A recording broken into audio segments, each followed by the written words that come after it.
শান্তিনিকেতন ভ্রমণের দ্বিতীয় দিনে আমরা চলে গেছিলাম খুব কাছেই অবস্থিত এই সৃজনী শিল্পগ্রামে। আসলে এটি এক টুকরো ভারতবর্ষ। এখানে 9টি পূর্ব এবং উত্তর পূর্ব রাজ্যের গ্রামীণ স্থাপত্য আর সংস্কৃতিকে জীবন্ত করে তুলে ধরা হয়েছে। আপনি যদি পশ্চিমবঙ্গের মাটির ঘর থেকে শুরু করে উড়িষ্যা বা সিকিমের জনজাতীয় জীবনযাত্রার স্বাদ এক জায়গায় পেতে চান, তবে সৃজনীর কোনো বিকল্প নেই। এখানকার প্রতিটি কুঁড়ে ঘর আর হাতের কাজ আমাদের হারিয়ে যেতে বাধ্য করেছে। একই সাথে লোকশিল্পের কথাও মনে করিয়ে দিয়েছে। শিল্প এবং সৃজনশীলতার এক মেলবন্ধন এই গ্রাম। আমি এখন যেখানে প্রবেশ করছি, এটা উড়িষ্যার একটা ঘরের চিত্র তুলে ধরা হয়েছে। প্রতিটা হাতের কাজ এবং জগন্নাথ। এখন আমি যেখানে দেখাচ্ছি এটা হচ্ছে নাগাল্যান্ডের বাড়ি। পুরোটাই বাঁশের এবং এটাকে কি বলে, বেদ বলে। শান্তিনিকেতন এসে যদি রবীন্দ্রনাথকে আরও ভালোভাবে চিনতে চান, তাহলে চলে যাবেন বিশ্বভারতীর মেন ক্যাম্পাসে। এখানে এসেই চলে যাবেন রবীন্দ্র সদন। এটি বর্তমানে একটি সমৃদ্ধ মিউজিয়াম এবং গবেষণা কেন্দ্র।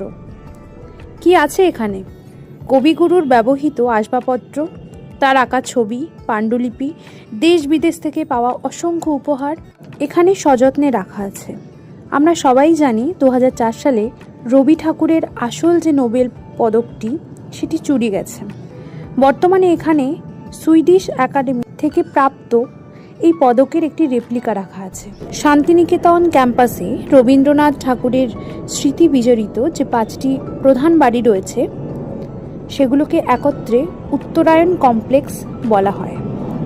এই বাড়িগুলি 1919 থেকে 1938 সালের মধ্যে নির্মিত হয়েছিল। সমস্ত কিছু দেখা সেরে আমরা চলে গেছিলাম পেট পুজো করতে 2 কন্যা হেসেল ঘর, যেখানকার খাওয়া দাওয়া এবং পরিবেশটা বেশ ভালো ছিল। খাওয়া দাওয়া করে আমরা চলে গেছিলাম ডিয়ার পার্কে, যেখানে প্রবেশ মূল্য 0, কিন্তু প্রবেশ করতে গেলে আধার কার্ড দিতেই হবে। শান্তিনিকেতনের একদম গায়েই অবস্থিত সুরুল গ্রাম, আর এখানকার প্রধান আকর্ষণ হলো এই সুরুল রাজবাড়ি। এই রাজবাড়ি নাকি 300 বছরের পুরনো এবং সেখানকার স্থানীয়দের মতে এখানে নাকি শুটিংও হয়। আমাদের ছোট নদী চলে এঁকে বেঁকে, বৈশাখ মাসে তার হাঁটু জল থাকে। একটা কথাই মনে পড়ে এই কোপাই নদী দেখলে।